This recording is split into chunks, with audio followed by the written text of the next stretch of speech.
በዚህ ሚዲያ ላይ የሚቀርቡ እያንዳንዱ ሀሳቦች በኢትዮጵያውያን ማለትም በንጹህ ኢትዮጵያውያን ልብ ውስጥ የሚንቀሳቀሱና የሚንሸራሸሩ ጥያቄዎች እንደሆኑ ልትገነዘቡ ይገባል። አዲስ አበባም የምትተነፍሰው ዛሬ ላይ በአየር ሳይሆን በፍርሃት ጭጋግ በተሞላ አየር ውስጥ ነው። የጥበብ ስራዎች ተሰባብረዋል። የፈጠራ ውጤቶች በጠራራ ፀሐይ ተዘርፈዋል።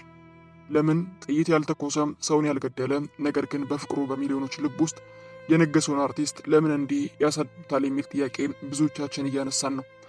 ይህ ዝርፊያ አይደለም፣ የኢትዮጵያን የነጻነት ድምፅን የማፈን ሙከራ ጭምር እንደሆነ ብዙዎች ይመሰክራሉ። አስቡት፣ በለፋችሁበት በላባችሁ ባፈራችሁት ጥበብ ላይ ለምን ዘፈንክ ተብሎ ቤታችሁ ሲሰበር። የቴዲም የቅርብ ጓደኞች ዩሱፍ ያሲን ጨምሮ ምክትል ስራ አስኪያጇ መሐሌት ሰለሞን ዛሬም የት እንዳሉ ማንም የሚያውቅ የለም። ጥፋታቸው ምንድን ነው? ፍቅርን መስበክ፣ ለኢትዮጵያውያን መቆም። አዲስ አበባ ውስጥ ወጣቶች የቴዲ ሙዚቃ ለምን ሰማችሁ ተብለው ስልካቸውን እየተነጠቁም ጭምር ነው። የአገዛዝ ህዝብንም ማገልገል ትቶ ከዘፈን ጋር ጦርነት የገባ ይመስላል። የቴዲ አፍሮም ኢትዮሪካ አልበም ሲወጣ ጥቂት ቀናት ሲቀሩት ነበረ የመንግስት ካድሬዎች ሙዚቃውን እርኩስ ነው የሚል ዘመቻ የጀመሩበት ይባላል። ከራስታው እስከ ባለስልጣኑ ድረስ ሁሉም በቴዲ ላይ ዘመቱ። ታሪክ ይፈርዳል። አንድ መንግስት እንዴት አንድን አርቲስት እንደ ጠላት ፈርጆ በማዕከላዊ ኮሚቴ ደረጃ እንዴት እናደኸው እንዴትስ እናሰቃየው ብሎ የሚያወያይበት ርዕስ የተፈጠረበት አዲስ ምዕራፍ። ይህ በታሪካችን ያየነው ትልቅ ውርደት ሆኖ ይመዝገብ።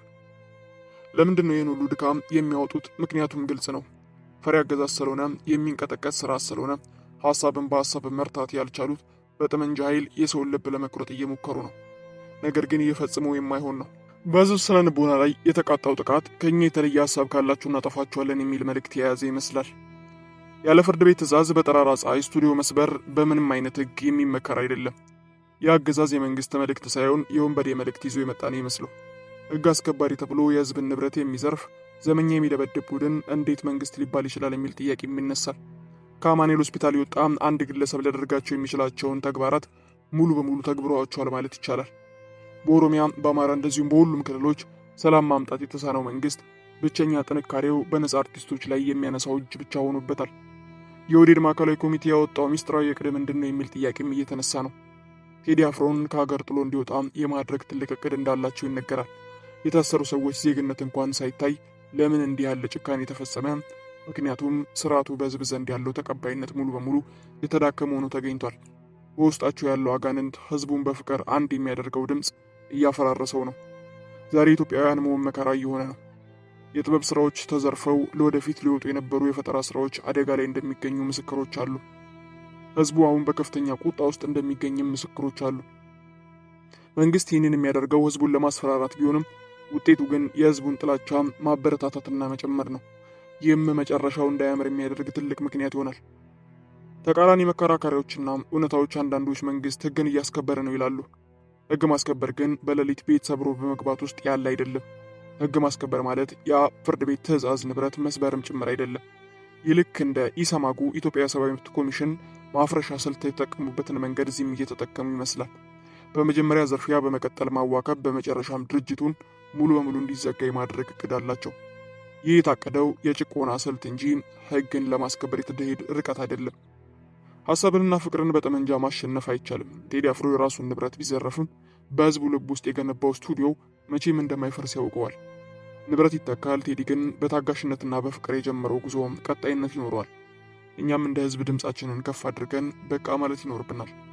የዓለም አቀፉ ማህበረሰብ እንደዚሁ ማህበር በአጠቃላይ ለዚህም ትልቅ ድጋፉን ሊሰጥ ይገባል።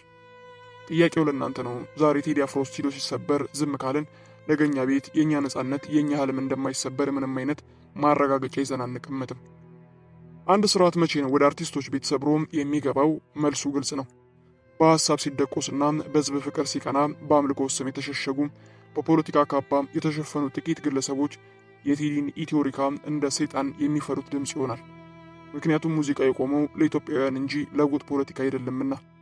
እነዚህ ሰዎች በጥንቆላ ፈረስ ተጭነው የጥላቻ ቃል ቢጠፉም የፍቅር ድምፅ ማፈን ግን ጨርሶ አልቻሉ። በዚህ ስቱዲዮ ውስጥ የነበሩት ማቀናበሪያዎች ብቻ ያልነበሩ ገና ለወደፊት የታለሙ የኢትዮጵያውያን ቁስል የሚፈውሱ የፈጠራ ስራዎችም ጭምር ነበሩ። የቴዲ አፍሮ የግጥም ስራዎች። መንግስት እነዚህን የፈጠራ ስራዎችና ውጤቶች ይዞ ሲሄድ አርቲስቶች ብቻ ሳይሆን የህዝብን ተስፋ ለመስረቅ እየሞከረ እንዳለም ልትረዱ ይገባል። ግን ስቱዲዮ ቢሰበር ሐሳብ ይሰበራል ወይ የሚል ጥያቄ ይነሳል። መሳሪያ ቢወሰድ ዜማ ቢጠፋ በፍጹም ጨርሶ የማይሆን ነው። መሬት ላይ ጦር ብታሰልፉ፣ የፌዴራል ፖሊስ ብትከምሩ፣ የሰውን ልብ ግን ጨርሶ ማሸነፍ አይቻልም። የቀድሞ የአሜሪካ አምባሳደር ቲቦር ቴዲን ስሙት ብለው ሲመክሩ ይደመጣሉ። በሀገር ቤት ግን አትስሙ ተብሎ ወጣቶች እየታፈሱ ነው በየመንገዱ። ይህ የሚያሳየው መንግስት ከዓለም አቀፉ መሪዎችና ከሰብአዊ መብቶች ጋር ፍጹም መፋጠጡን ነው። አምነስቲ ኢንተርናሽናል እና ሁማን ራይትስ ዋችም ይህንን የወንበዴ ሥራ በትኩረት ሊከታተሉት ይገባል። ዝምታን ለጭቆና ፈቃድ የመስጠት ያክል ነው። ከዓመታት በፊት ቴዲ በታሰረ ጊዜ መላው ኢትዮጵያውያን በአንድነት ቆሞ ነበር። ዛሬም ያ ጊዜ የደረሰ ይመስላል። በውጭ ያላችሁ ኢትዮጵያውያን ይህንን በደል ለዓለም መንግስታት የምታሳውቁበት ጊዜ ቀርቧል። ትዊተር፣ ፌስቡክ እንደዚሁም ቲክቶካችሁን ተጠቅማችሁ ድምፃችሁን ከፍ አድርጋችሁ አሰሙ። መንግስት በህዝብ ላይ የሚፈጽመው የሽፈታ ሥራ መጋለጥ አለበት። አገዛዙን ቴዲን በማዋከብ ጓደኞቹን በማሰርና ንብረቱን በመዝረፍ መልስ እንዲሰጥና ወደ ግጭት እንዲገባ እየገፋፋው ነው።